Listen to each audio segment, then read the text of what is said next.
If someone had told me 3 years ago that I would be in this situation in my old age, I would have laughed in his face.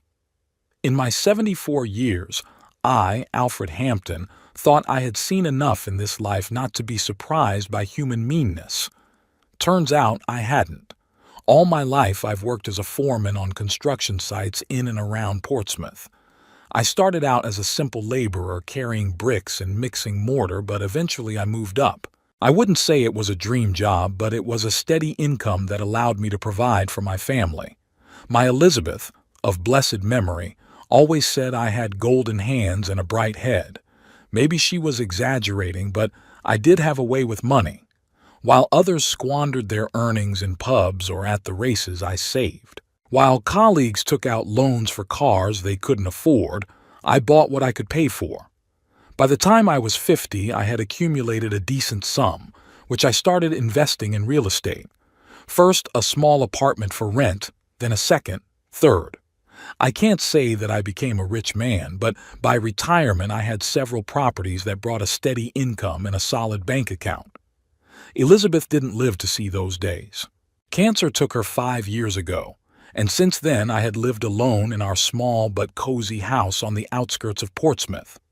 Apart from Elizabeth, I had only my daughter Frances, our only child, late and long overdue. Frances grew up a good girl, at least I thought she did. She trained as a nurse, but after the children were born, she worked as a receptionist in a private clinic. The hours were more convenient and the pay was good. Her husband Noel owned a small cleaning company. Nothing fancy, 5 employees, a couple of vans with equipment, but it was enough to live on, I guess. After Elizabeth died, I had more contact with my daughter and her family. More on my own initiative, though.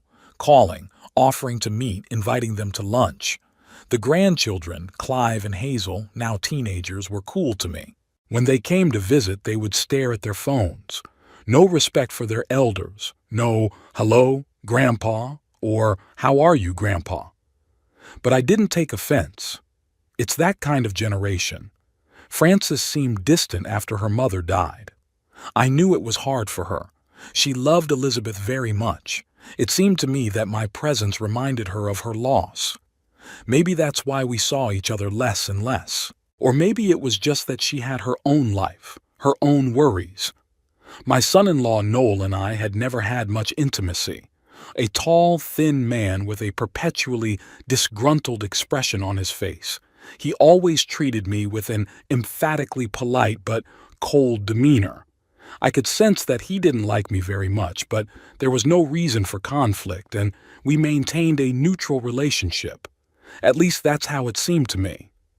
In the last year, the loneliness became depressing. I caught myself talking to myself, cooking for one and staring out the window for hours, hoping to see a familiar face. Old friends were leaving one after another, who went to the next world, who went to nursing homes, and at my age I didn't really want to make new ones.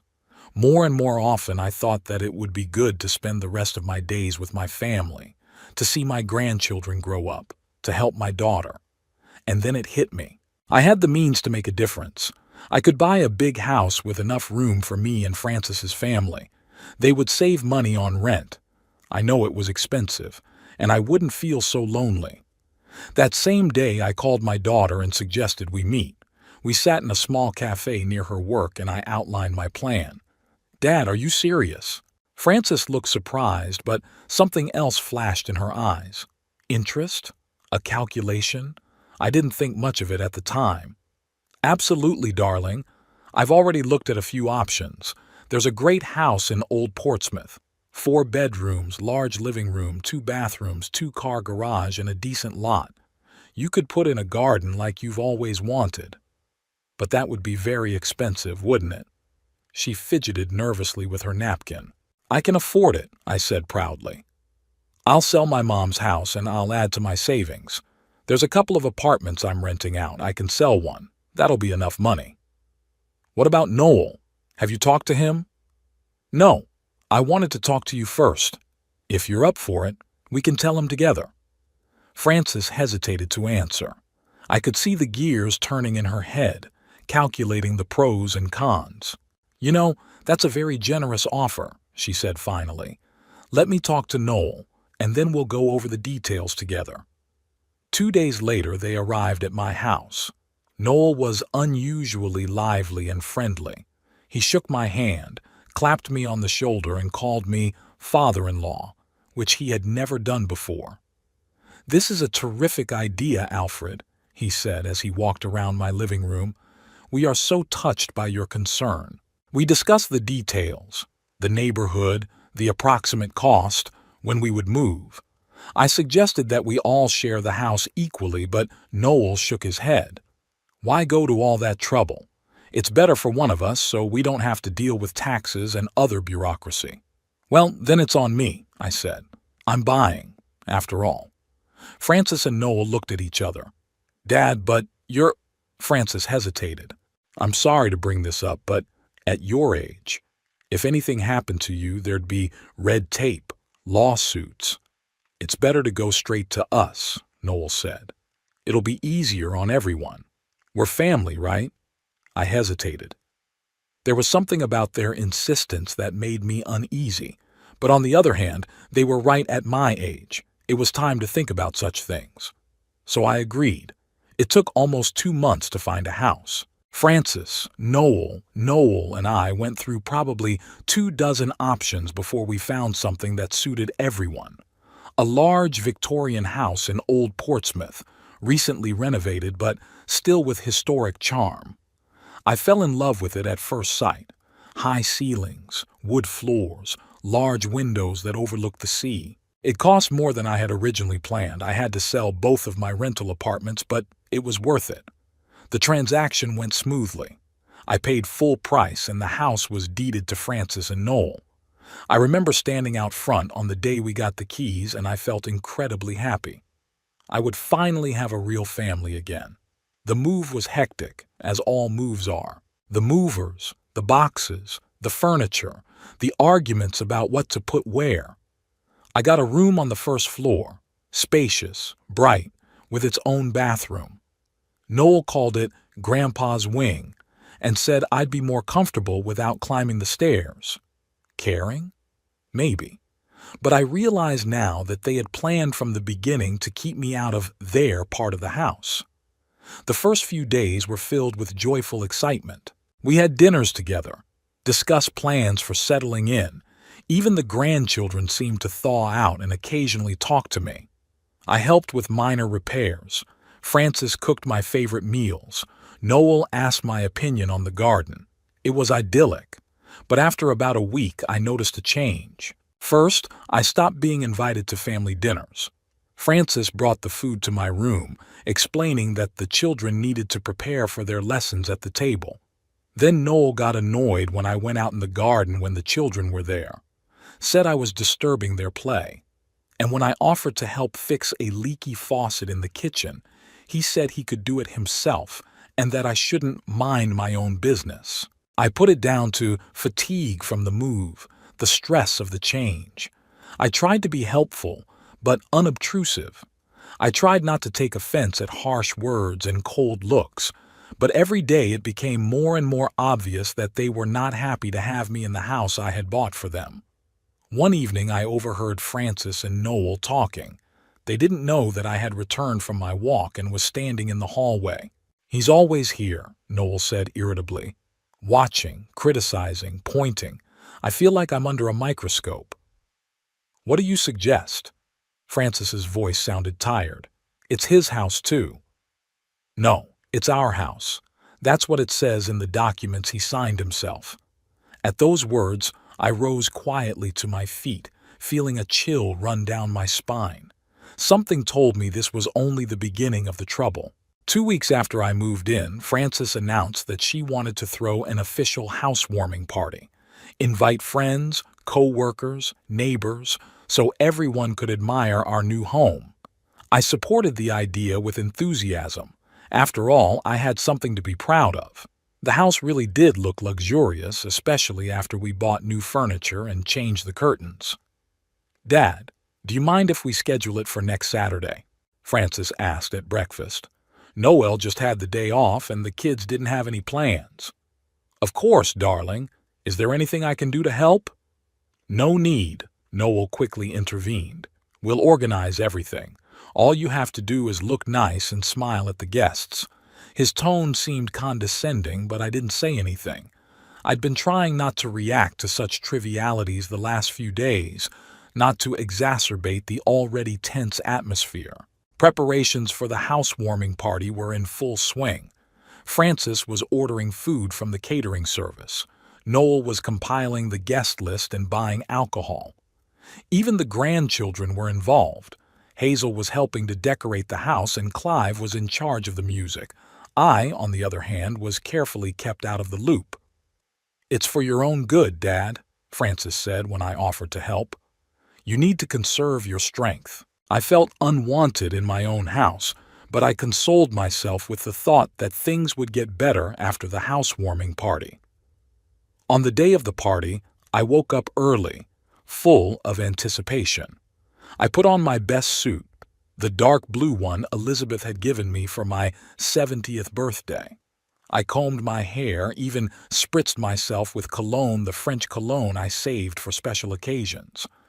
By the time I left my room, the house was buzzing like a beehive. The caterers were setting up tables and arranging hors d'oeuvres.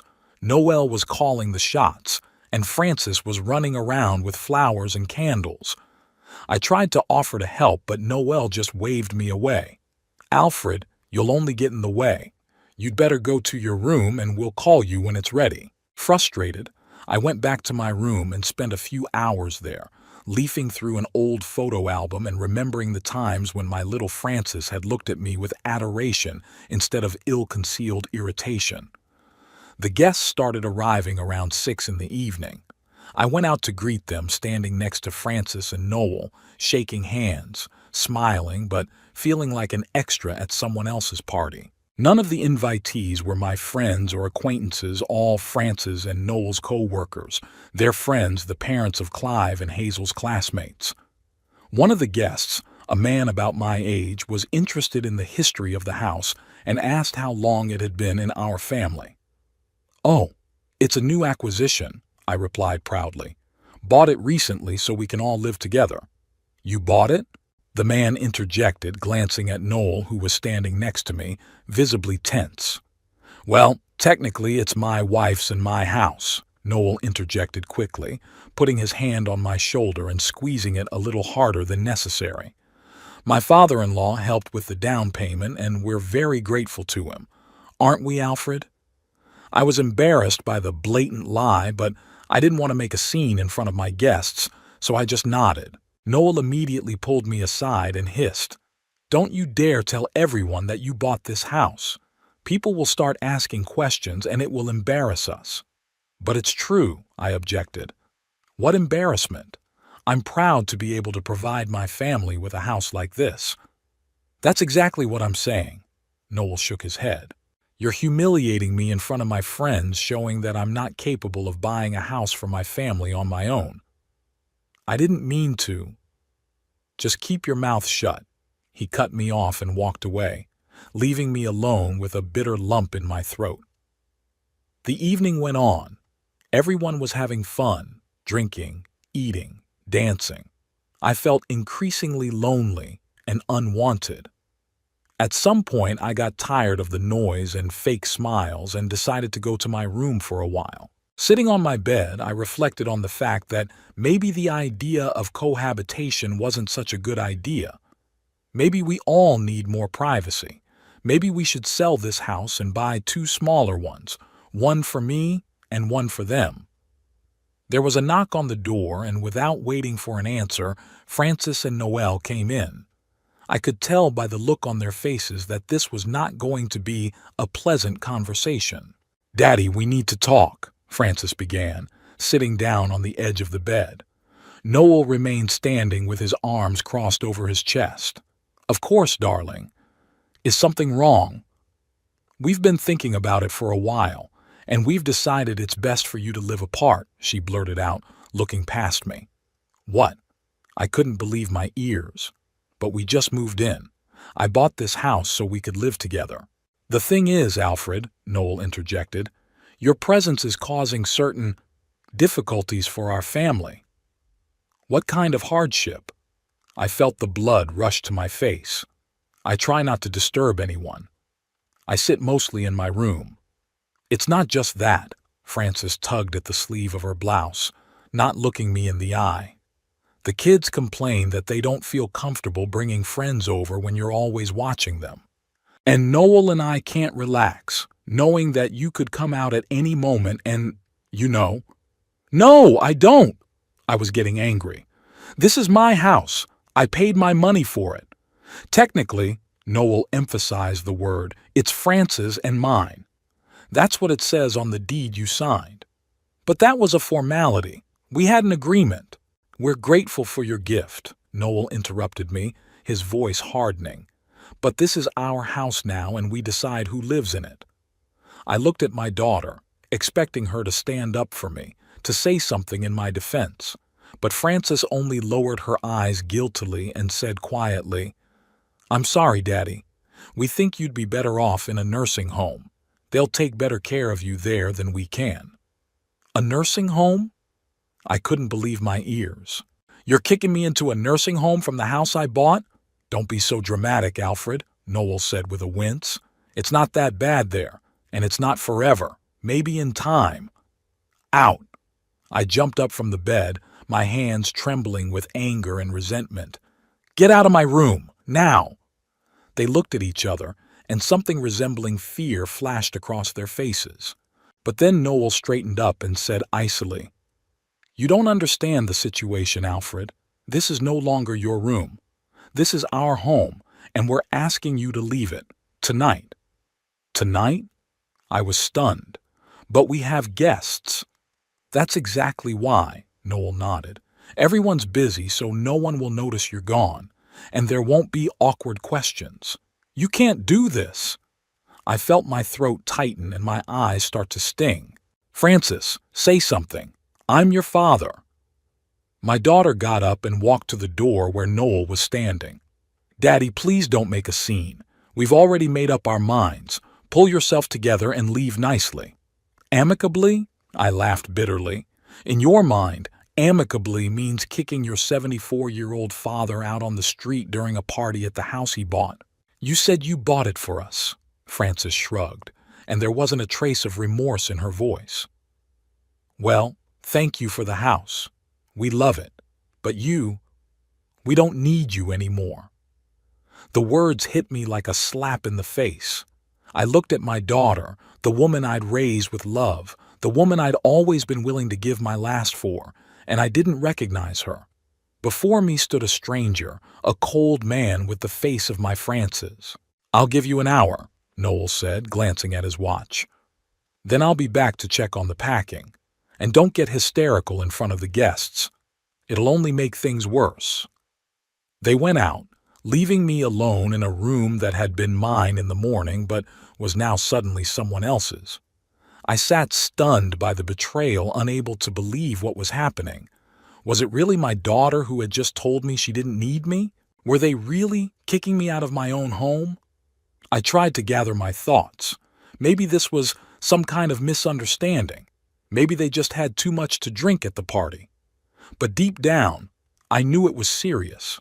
They'd been planning this for a long time, from the very beginning, maybe even before I offered to buy the house. They were just waiting for the right moment. Mechanically, I began to put things into the suitcase I hadn't yet had time to fully unpack since moving in.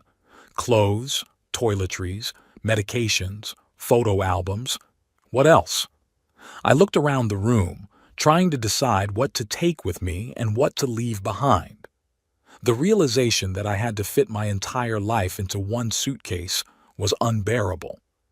When I was almost done packing, the door opened without a knock. Clive and Hazel, my grandchildren, stood on the doorstep. I could tell by their grins that they knew what was going on. "Grandpa's packing?" Hazel giggled, chewing gum defiantly. "Just don't forget your pills and diapers. And don't think about bringing anything from home," Clive added, crossing his arms across his chest like his father. "Mom said you could only take your personal things." I looked at them and didn't recognize them. When had these children I loved so much turned into such callous, cruel people? Who taught them to treat old people like that? "Does your mother know you're here?" I asked, trying to maintain my dignity. "Why? Are you going to complain?" Clive grinned. "She's busy with guests. We thought we'd check to see if you were carrying anything extra. Get out now." My voice shook with resentment and anger. I'm not helpless enough to tolerate such an attitude from my own grandchildren. "Wow, Grandpa's mad." Hazel made a frightened face and then laughed. "All right, we'll go. Just hurry up. Daddy said he called you a cab. It'll be here in 15 minutes. They left, leaving the door open, and I could hear them laughing in the hallway. Noel kept his word. He showed up at the door exactly an hour later. "Are you ready?" he asked in a businesslike tone, as if I were going on vacation, not being driven out of my own home. "And if I'm not?" I tried to find some sympathy in his eyes, but all I saw was cold calculation. "Then I'll have to ask some of the guests to help you." "Speed up the process," he smiled, but the smile didn't touch his eyes. "I'm sure you don't want public humiliation." I zipped up my suitcase in silence. It was better to leave with some dignity than to be thrown out in front of strangers. "The cab's waiting." Noel glanced at his watch. "I'll walk you to the door." "And Frances?" I was still hoping my daughter would come to her senses, that this was some cruel misunderstanding. "She's busy with her guests," Noel said, "and she shouldn't be disturbed. She's upset enough about this situation." I wanted to say something else, but I realized it was useless. I grabbed my suitcase and followed Noel. As I passed the living room where the guests were having fun, I saw Frances. She was laughing at someone's joke, holding a glass of champagne in her hand.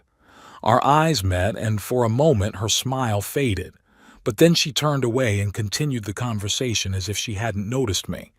That was the last straw. I felt something inside me break completely. My daughter, my flesh and blood, hadn't just kicked me out of the house. She hadn't even found the strength to say goodbye. Noel opened the front door and I stepped out into the cool evening. There was indeed a cab at the curb. "Where can I take you?" the driver asked as I got into the back seat. I realized I didn't know the answer to that question. I didn't have a home anymore.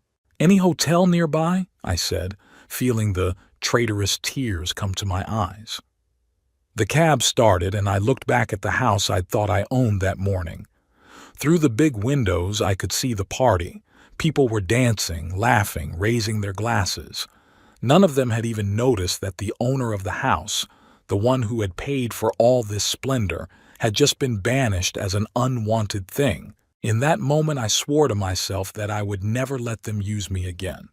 Never again would I reach out to those who had so ruthlessly pushed me away, even if they begged, even if their lives depended on it. The Harbor View Hotel didn't live up to its name.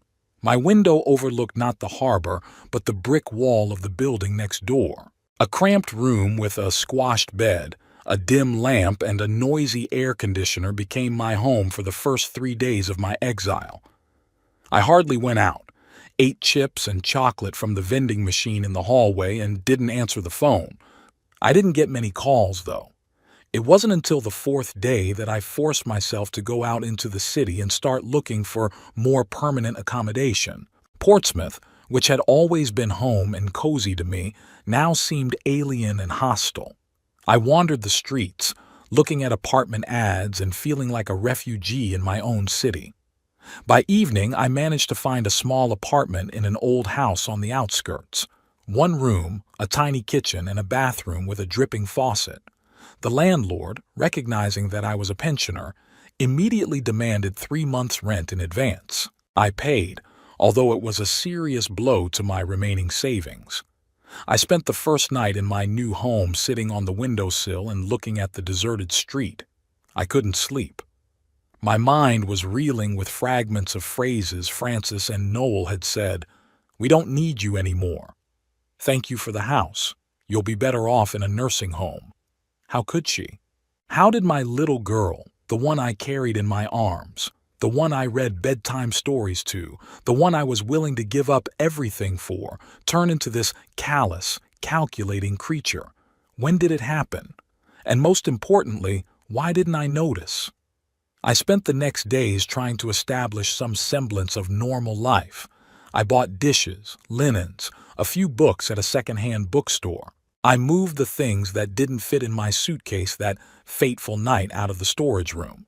Found the nearest supermarket and pharmacy. Life was slowly getting back on track, but there was not a shred of joy in it. Frances didn't call. I didn't expect her to be honest. Pride wouldn't let me make the first move, though at times, especially at night, I desperately wanted to hear her voice, to be sure it was all some horrible mistake. But deep down inside I knew it wasn't a mistake. It was their true face, which they no longer felt they had to hide. One morning, a week or two after moving in, I went to the park. It was early fall. The leaves were just beginning to turn yellow and the sun was still warming the summer sun.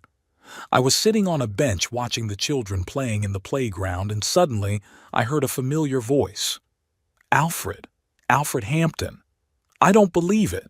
I turned around and saw Walter Pierce, my old friend and colleague whom I hadn't seen in 3 years, since Elizabeth's funeral.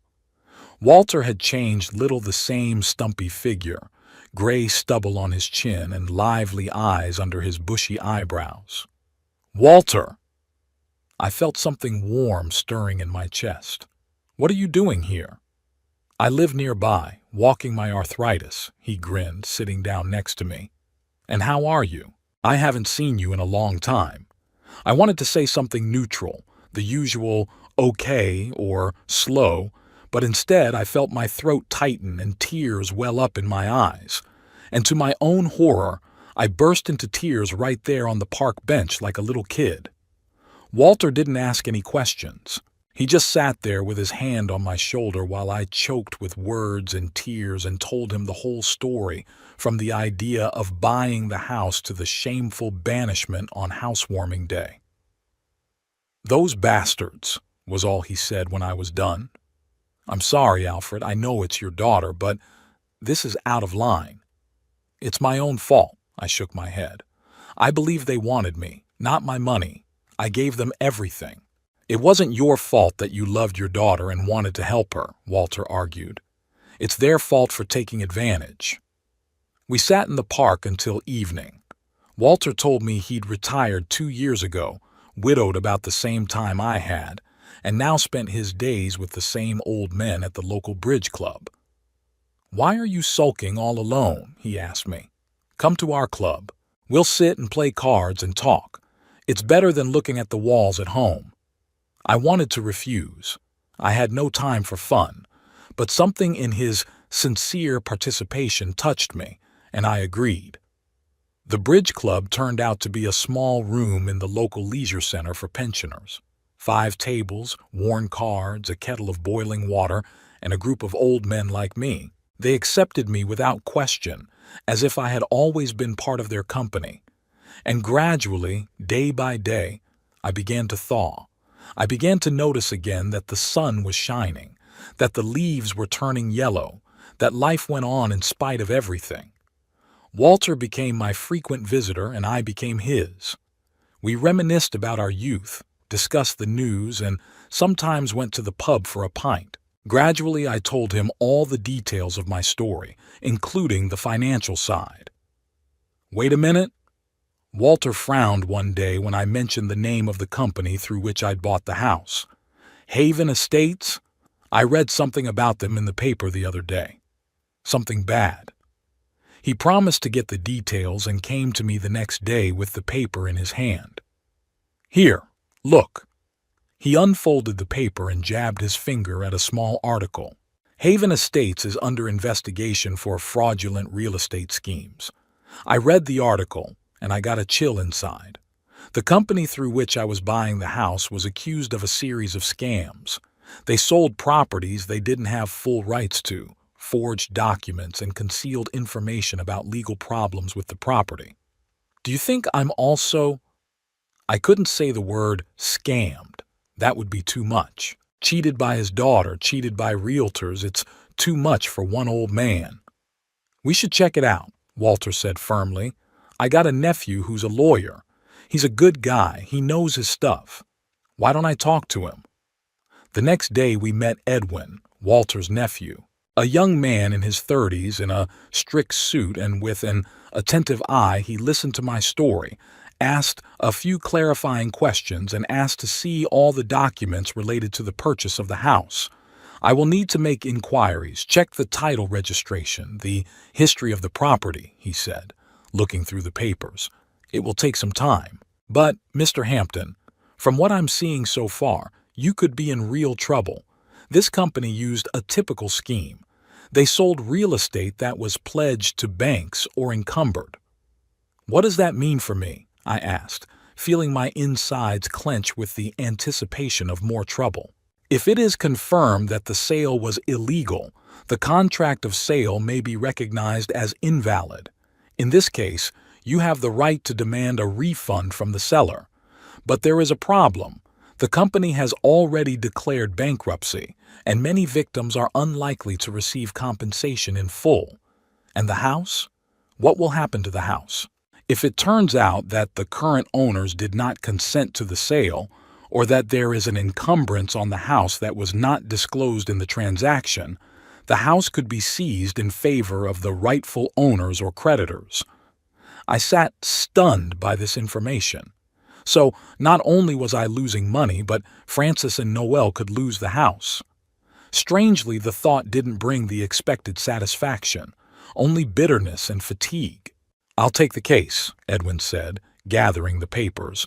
But I must warn you, the process may be long and not necessarily end in your favor. I spent the next few days in anxious anticipation. Edwin called several times informing me about the progress of the investigation, but there were no concrete results. I tried to distract myself by going to the club, walking with Walter, even taking a computer course at the local library. But my thoughts kept returning to home and my daughter's betrayal. And then, exactly 7 days after my meeting with Edwin, something happened that I was both expecting and dreading. My phone rang and Francis's name popped up on the screen. I stared at the screen for a long moment, hesitant to answer.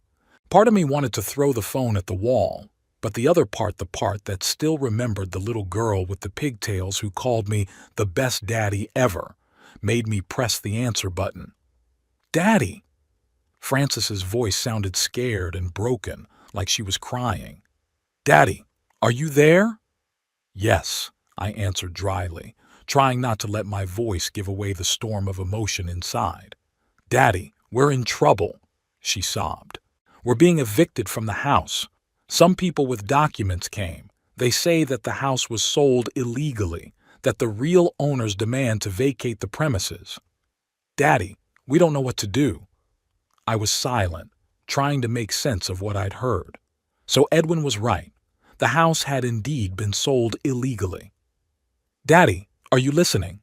Francis's voice had a note of irritation in it. We've been given 3 days to evict. 3 days. Where are we going to go with the kids? What does Noel say? I asked, surprised at my own calmness.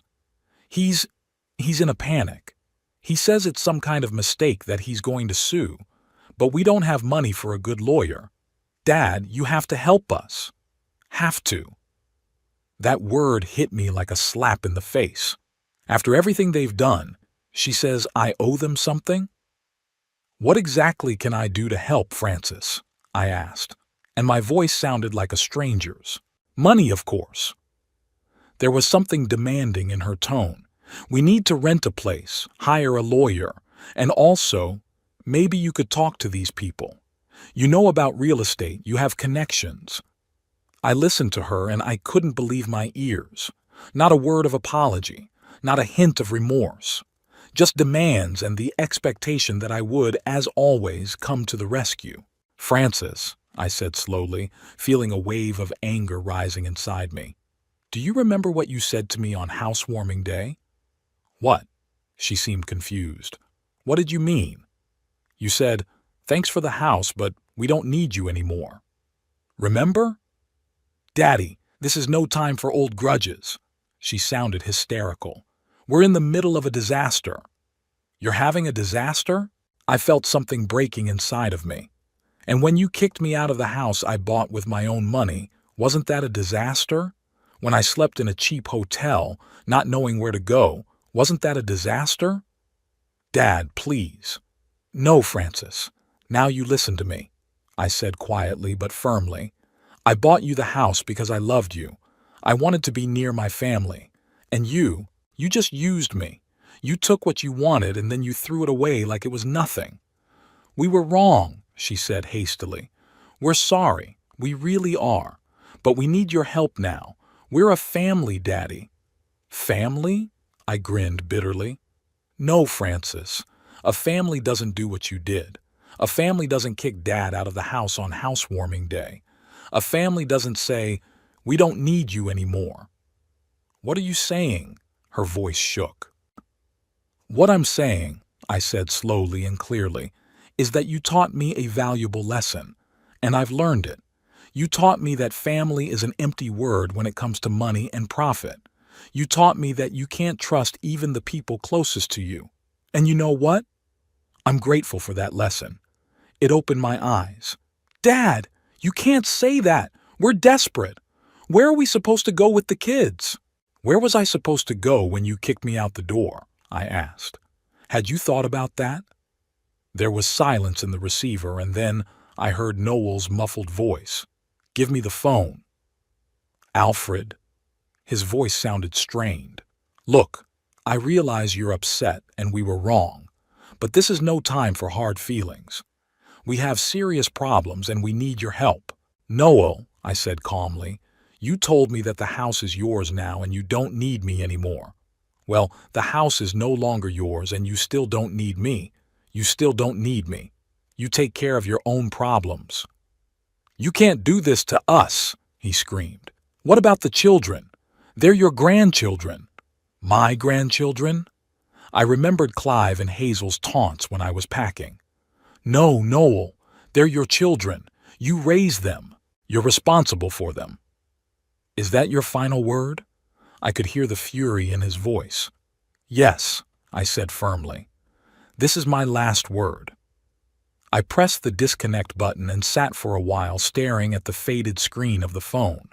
Strangely, I felt no gloating or satisfaction, only fatigue and emptiness. The phone rang again. "Francis." I didn't answer it. Then it rang again, and again. After the fifth ring, I muted it and put the phone on the table. I went to the window and stared out at the street for a long time, lit by the evening lights. Somewhere out there, in the big house I'd bought with my own money, my daughter and her family were packing up, preparing to move out. Was I supposed to feel pity? I probably should have, but I didn't. Perhaps they were right to kick me out. Perhaps I really had become a callous old man, incapable of empathy. Or maybe they were the ones who'd made me that way. The phone on the desk vibrated again. A message came in. I didn't bother to read it. Whatever it was, pleas, threats, accusations, I knew I wouldn't change my mind. For the first time in a long time, I felt free. Free from illusions, from obligations, from false hopes. They no longer had power over me. I made tea, turned on the radio, and sat in the old armchair listening to jazz. Tomorrow I'd have to call Edwin, get the details of the house situation. Maybe there's a chance of getting at least some of the money back. And if not, well, I'd been through worse. The phone vibrated again. This time it was Walter. I answered it. "Alfred, how are you? I just heard the news about Haven Estates. They've started the process of evicting everyone who bought distressed properties from them." "I know," I said. "Francis just called. Asked for help." "I?" Walter sounded worried. I said no. There was a pause, and I waited for a judgment, an exhortation, a reminder that blood was not water. But instead, Walter simply said, "I understand. Do you want me to come over? Sit and have a drink?" "Come," I said, feeling the tension of the last few hours begin to ease. "Just don't talk to me about family values. I'm allergic to the subject." "All right," Walter grinned. I'll be there in 20 minutes. And, Alfred, you did the right thing. You can't let people take advantage of you, even if they are your family. I hung up the phone and leaned back in my chair. The phone vibrated again. Another message from Francis. I knew I'd have to read them all sooner or later, but not today. Today, I just wanted to sit in silence, drinking tea and listening to jazz, not thinking about betrayal and pain. Walter didn't stay up late. At our age, an early bedtime is no longer a bliss, but a necessity. After he left, I sat in the chair for a while, thinking about Francis's call and my reaction. Had I been too harsh? Was it resentment rather than common sense that spoke to me? But once I thought back to the night I'd been kicked out of my own home, the doubts receded. They had shown no mercy when I was in trouble. Why should I show mercy when they were in trouble? I decided to read Francis's messages after all. There were 5 of them. Daddy, please call me back. It's very important. We're really desperate. We have nowhere to go. Noel says she's going to sue the sellers, but that's a long time. We need help now. Dad, the kids are asking why Grandpa won't help us. What should I tell them? And last, sent past midnight. If you won't talk to me, at least tell me where you live. We could come over, talk in person. I grinned. Know where I lived? To what? To show up uninvited and pity me in person? Or to have an alternate airfield in case of eviction? No, that's not going to happen. In the morning, the phone woke me up with another call from Francis. I didn't answer again. Then Edwin, Walter's nephew, called and suggested we meet. He had news about my case. We met at a small cafe not far from my apartment. Edwin looked serious, but not gloomy, which I considered a good sign. I've studied all the documents and made inquiries, he said as we sat down at a table in the corner. The situation is difficult, but not hopeless. Tell me straight, I asked. What about the house and what about my money? The house was sold illegally. Edwin spread some papers on the table. Haven Estates didn't have full rights to the property. The house was mortgaged to the bank on the previous owner's mortgage, which had not been fully repaid. In addition, there were additional encumbrances on the house that you were not told about when you purchased it. So what now? The bank has started foreclosure proceedings. Your daughter and son-in-law, as the current deeded owners, received an eviction notice. They've been given a certain amount of time to vacate the premises. And my money? That's where it gets interesting, Edwin said, revitalized. Since you were deceived when you bought the property, you were not informed about the significant encumbrances on the property. You have the right to demand a refund from the seller, that is from Haven Estates. But they're bankrupt, I reminded him. Technically, yes. But I dug deeper and found that the directors of the company had withdrawn substantial funds before declaring bankruptcy. That's fraud. The police are now looking into it, and there's a good chance the assets will be seized and used to compensate the victims. How good? Good enough to start legal action. Edwin held out another piece of paper to me. I've prepared a statement of claim on your behalf. If you sign it, we can file it today. I read the document carefully. Everything was well written and clear, even to me, who was far from legal subtleties. What about Francis and Noel? I asked, raising my eyes from the paper. Can they claim compensation too? Edwin shook his head. That's just it, no. You're the buyer on the deed, but they're the owners. You can claim your money back as a victim of fraud. They can only contest the eviction, but the chances of success are minimal, given that the bank has the full right to foreclose. So I could get my money back and they would be left with nothing? I clarified, feeling a strange mix of emotions. Theoretically, yes, Edwin nodded. But you have to realize that the process of getting your money back can be long, and it's not certain that we'll be able to recover the full amount. I signed the statement of claim and a few other documents that Edwin had prepared. We agreed that he would keep me informed of developments, and we parted ways. On the way home, I reflected on what I had learned. The strange thing was that I should have felt gloating, or at least satisfied that justice had been done. Francis and Noel, who had kicked me out of the house I'd bought, were now on the street themselves. I might get my money back and they would get nothing. The perfect revenge I'd never dreamed of. But instead of gloating, all I felt was tired and empty. It was as if the whole story had sucked all the emotion out of me, leaving only dead indifference. Perhaps that was why, when there was a knock at the door that evening, I opened it without even asking who it was. Frances stood on the threshold. She looked haggard, the circles under her eyes, her pale face, her hair disheveled. She was holding a small bag. "Daddy," she breathed out, visibly relieved. "Thank God I found you." "How did you get my address?" I asked, making no attempt to invite her in. "The neighbors from your old house. They saw you coming out of here." She stepped forward. "Can I come in? We need to talk." I reluctantly stepped back, letting her into the apartment. Frances looked around, something akin to pity flashing across her face. "Do you live here?" she asked, disbelief in her voice. It's so miserable," I finished for her. "Yeah, it's not a Victorian mansion in an upscale neighborhood, but it's got a roof over its head, thank you very much." Frances was embarrassed and lowered her eyes. "I'm sorry, I didn't mean that." "It doesn't matter," I pointed to the only chair. "Sit down. No tea. I wasn't expecting company." She sat down, still clutching the bag in her hands as if she were afraid to part with it. "Papa, I realize you're angry with us," she began. "And you have a right to be. What we did was awful. I don't know what came over us. I guess we just, gave in to greed. Big house, upscale neighborhood. We felt like we were different people, and we thought we could start a new life. Without no past." "And I was part of that past," I said. "Yes," she lowered her head. "It's unforgivable, I know, but we're in a desperate situation right now. We're being evicted the day after tomorrow. We don't have the money to rent a new place.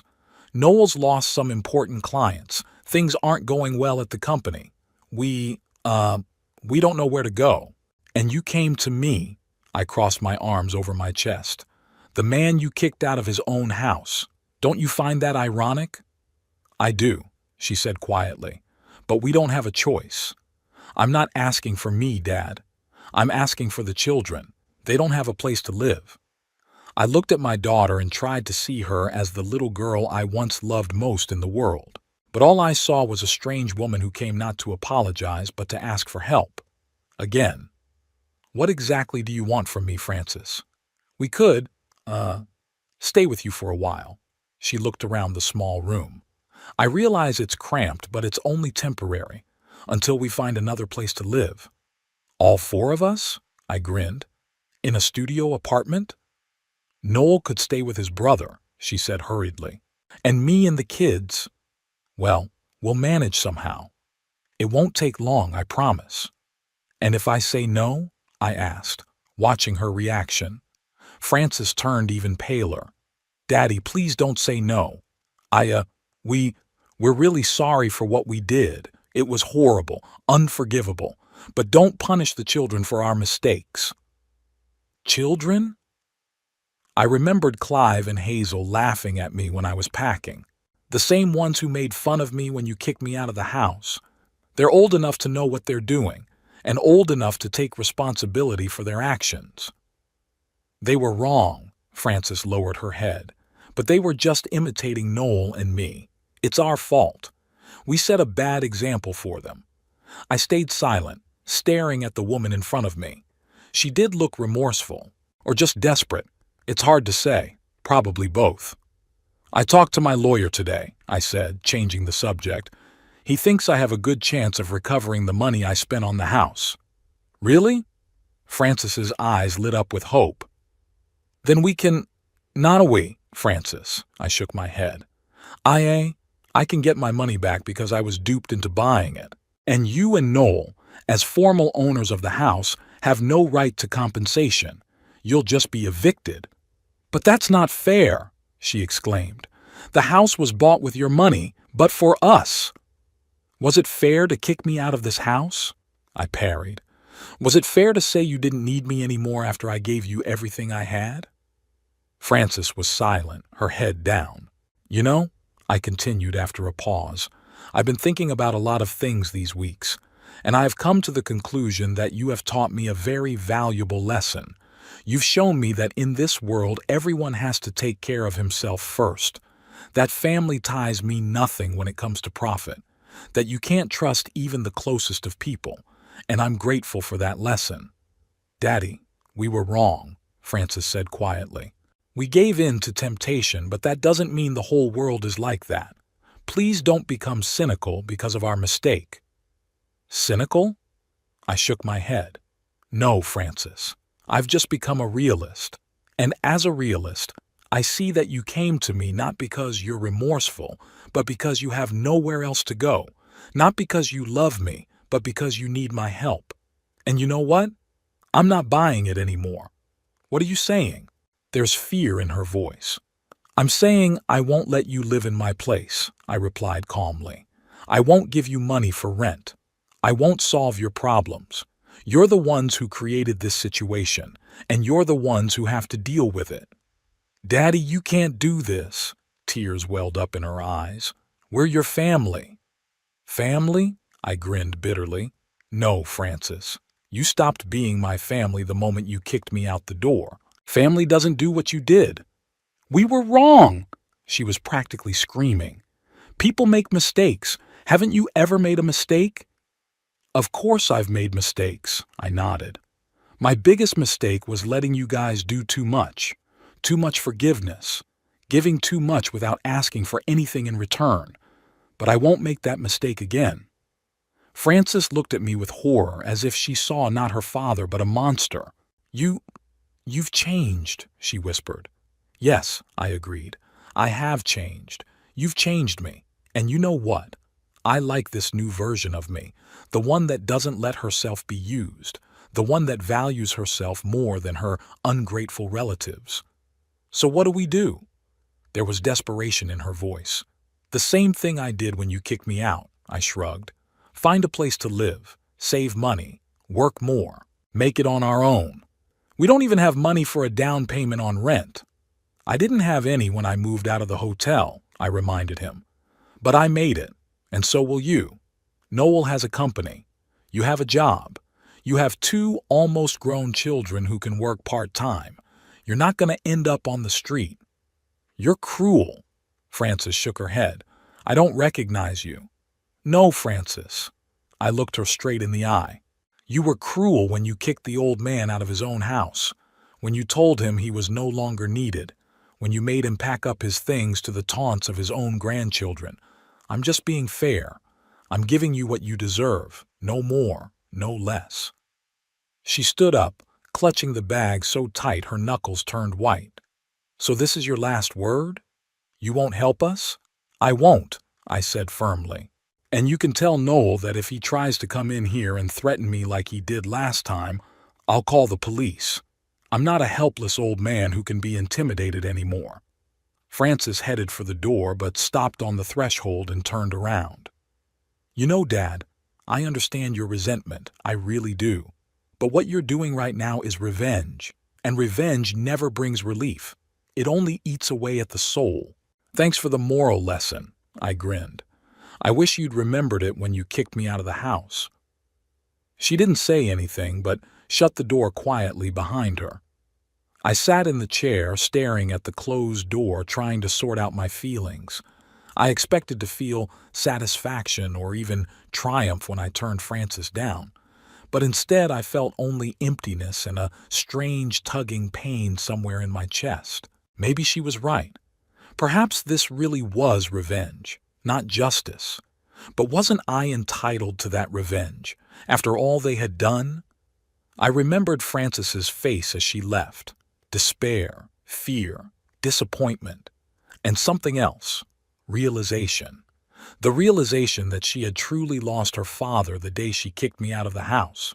Not physically, emotionally. She killed something important in me, something that made me her father. And today, she finally realized it. The next morning, I got a call from Edwin.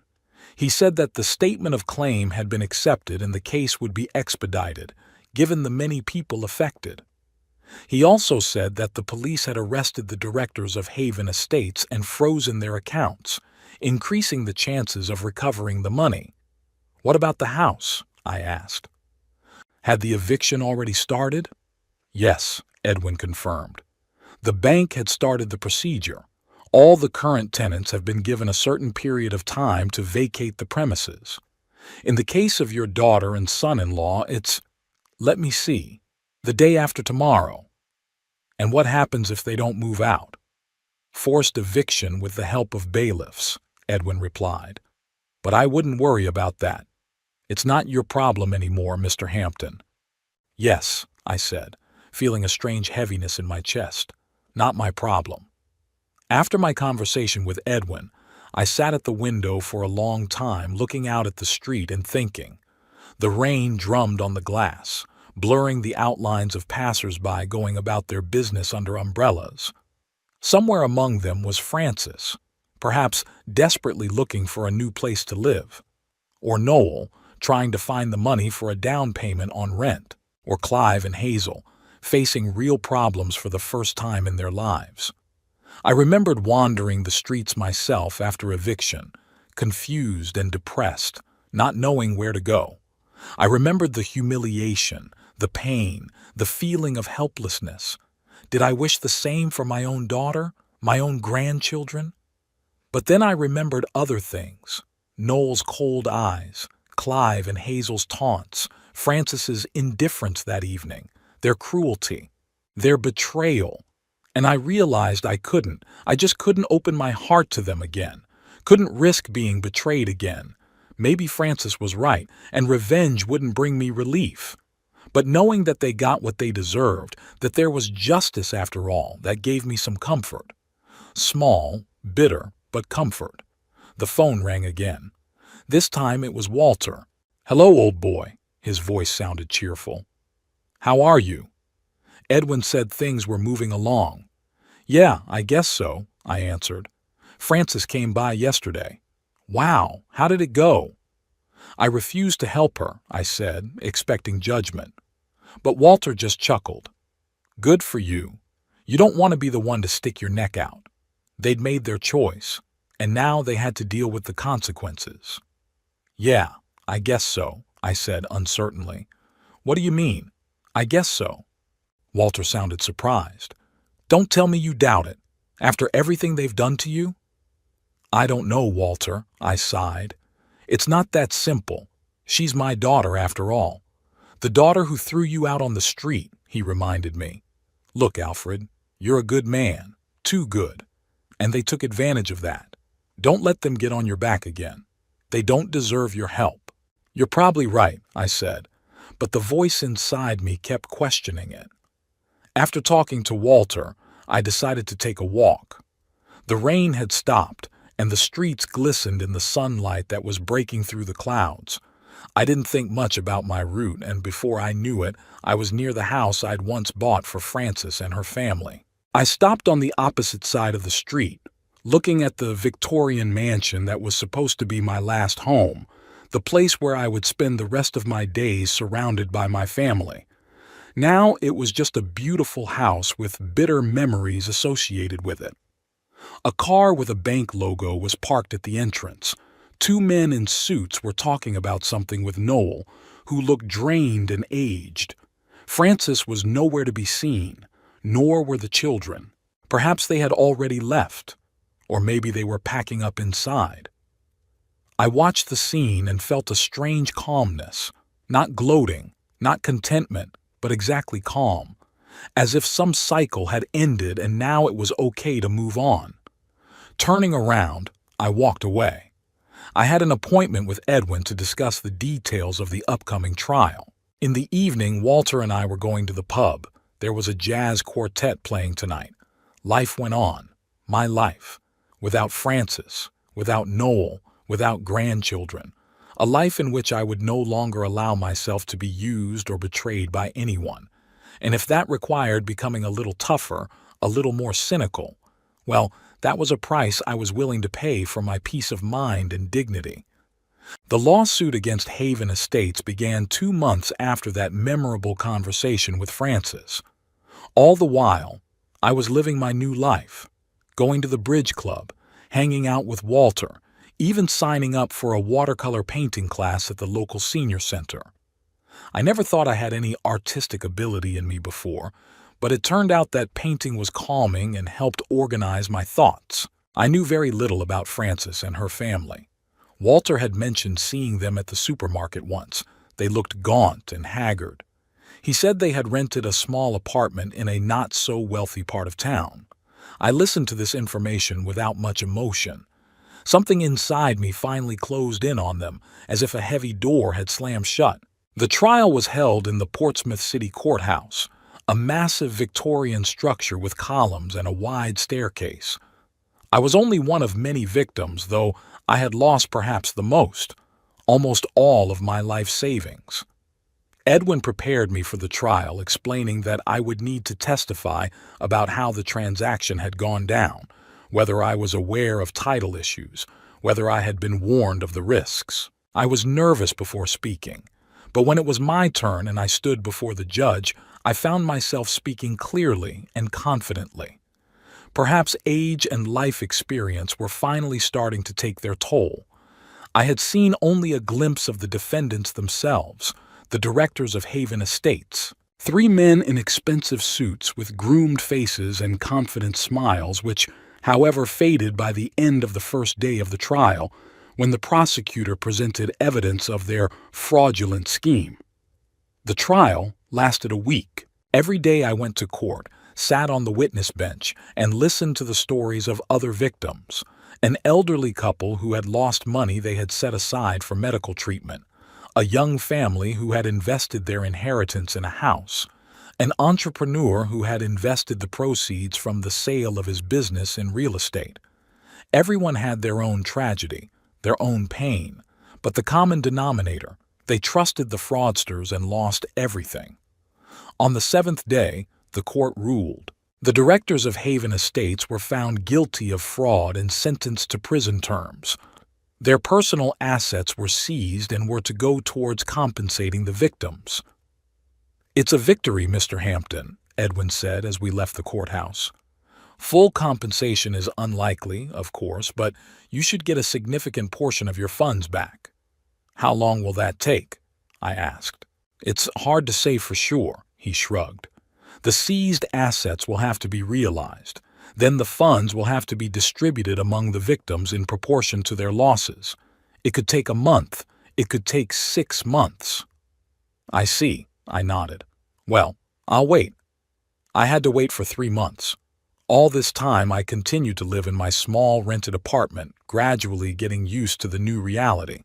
The strange thing was that I began to find pleasure in simple things I hadn't noticed before. In morning coffee on the tiny balcony, in conversations with neighbors, in long walks along the waterfront with Walter.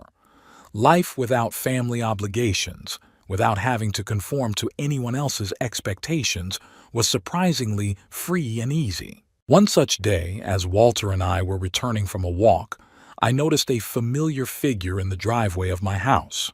Noel. He was standing there, shuffling from foot to foot, clearly nervous.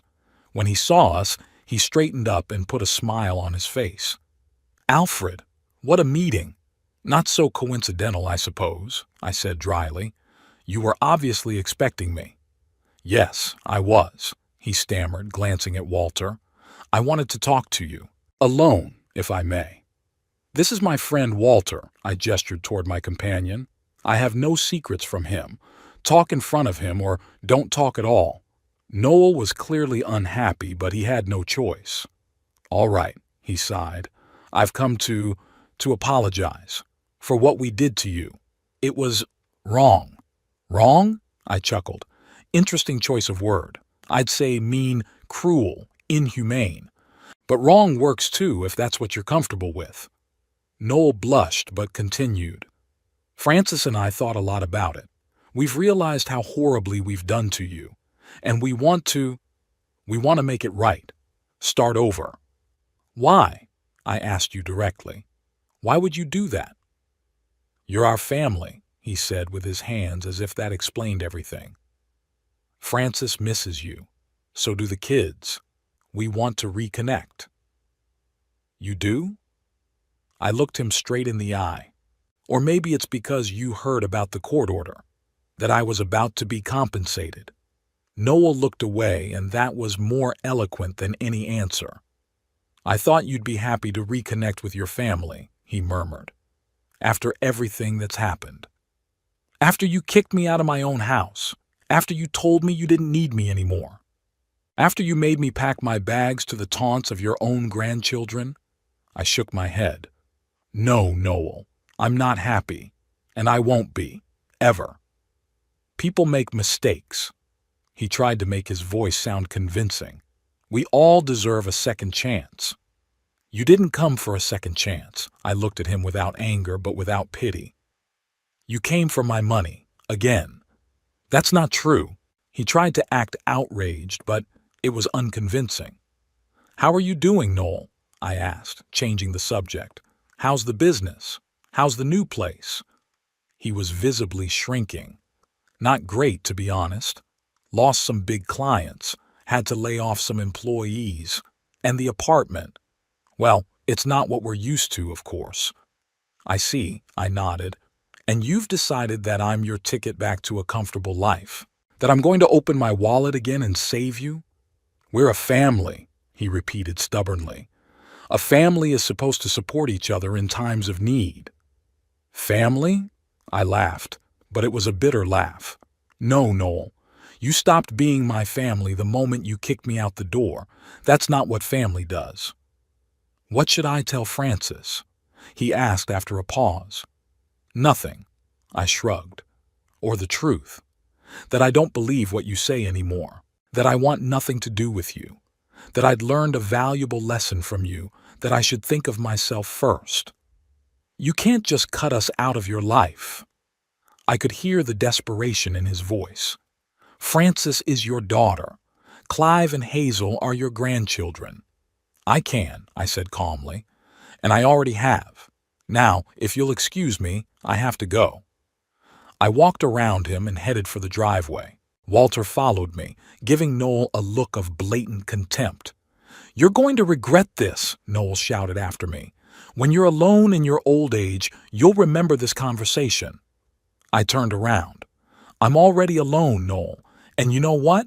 That's not a bad thing. At least I know for sure there are no traitors around me. With those words, I walked into the entryway, leaving him standing outside.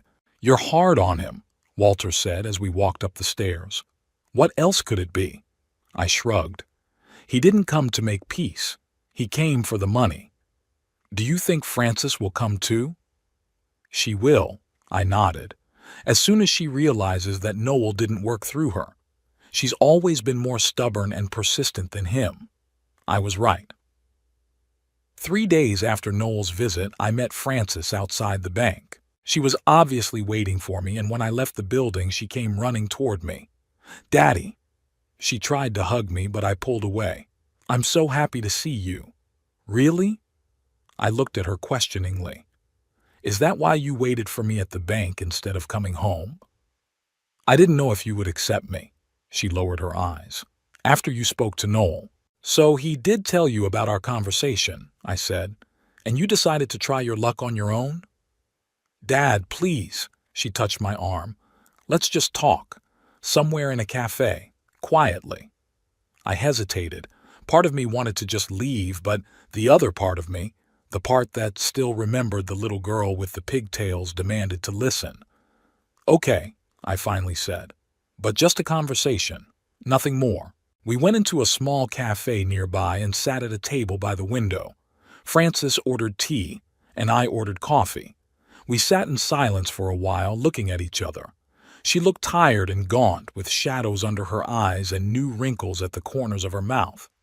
How are you? She finally asked. I'm fine, I said briefly. And you? Honestly?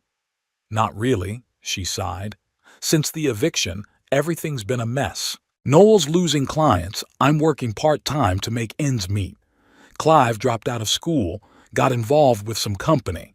Hazel's withdrawn, barely speaks. I'm sorry to hear that, I said, and it wasn't a lie. I was sorry. Not for them specifically, but for the situation as a whole. Sorry that things had turned out this way. Sorry that we're sitting here like strangers right now. Dad, I know you're angry with us, Frances looked at me pleadingly, and you have every right to be. What we did was awful. It's unforgivable. But is there no going back? Can't we make it right? What exactly do you want to fix, Frances? I asked you bluntly. Your financial situation or our relationship? Both, she answered honestly, and I was grateful if only for that honesty. Yes, we need help. But I also want you back in our lives. I miss you, Dad. I really do. You know what the saddest part of this whole thing is? I looked at her, feeling a strange emptiness inside. That I believe you. I believe you miss me. I believe you're sorry. But I also believe that if you were doing well, if you hadn't lost your home and found yourself in a difficult situation, you would never have come to me. Never would have told me you missed me.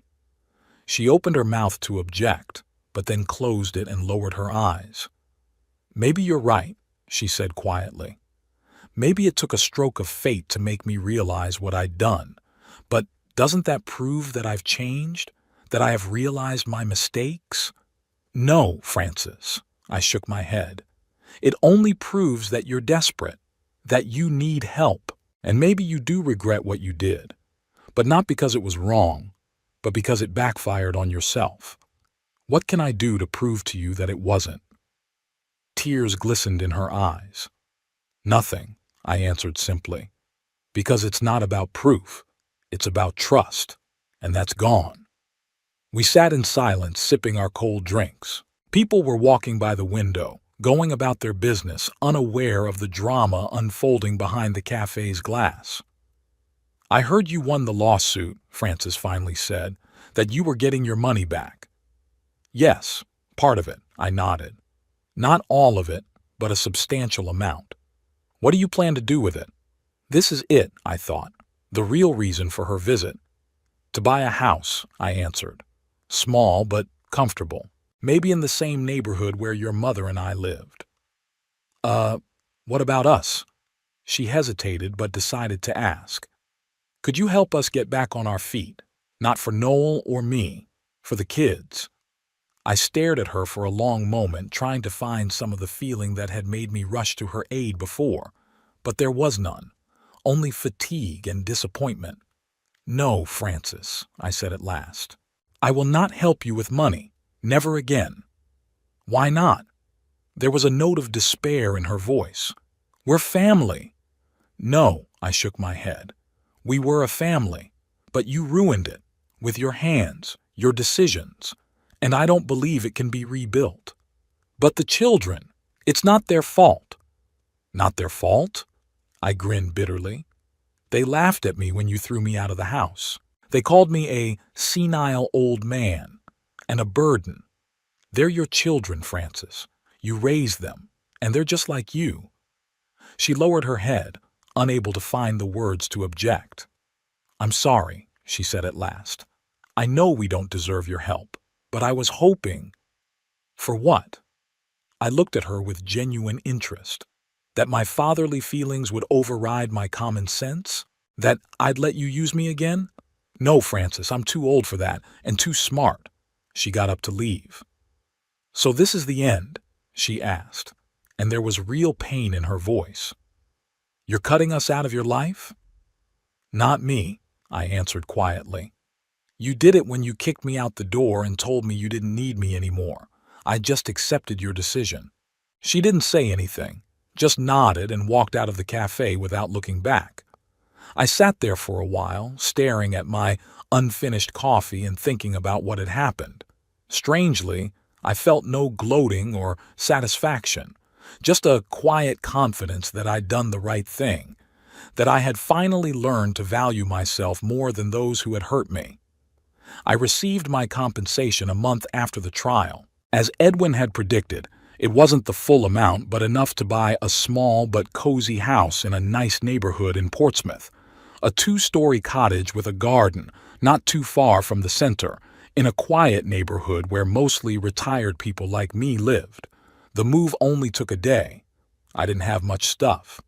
Walter helped, and then we had a little housewarming party, just the two of us. We sat on the veranda, sipped whiskey, and talked about life, the past, the future. "You know, Alfred," Walter said, looking at the amber liquid in the glass, "I'm proud of you. Not everyone could have made such a to rebuild at our age.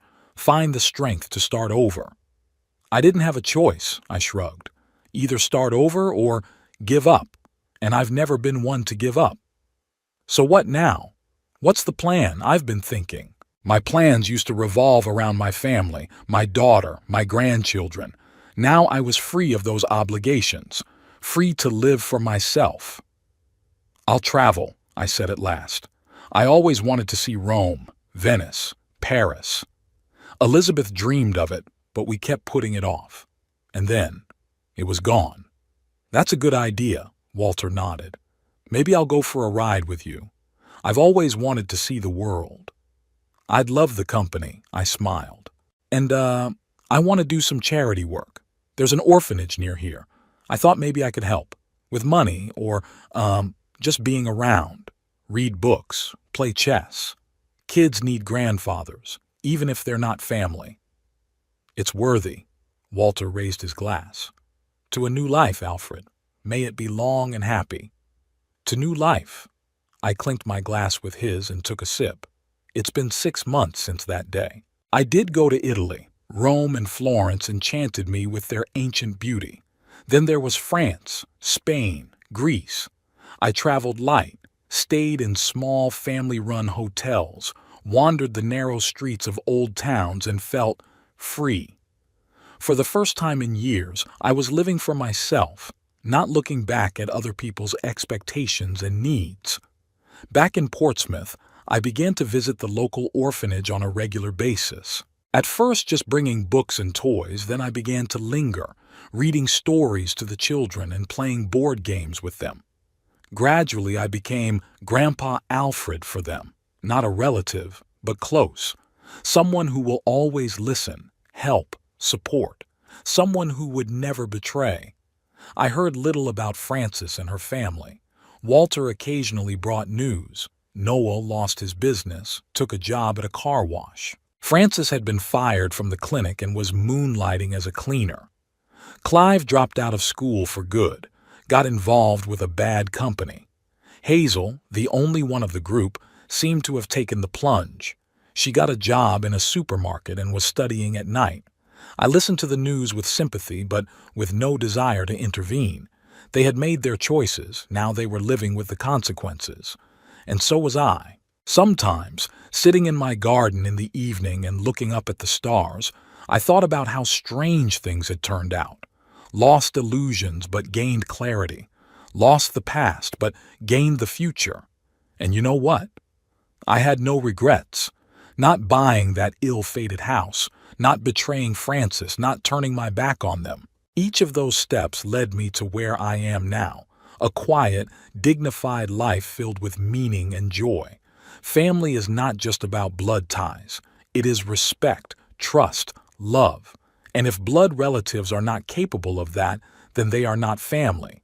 They're just people you happen to be genetically linked to. My real family was Walter, the kids at the orphanage, the neighbors we had weekend barbecues with, the bridge club members I spent evenings with over cards and conversation.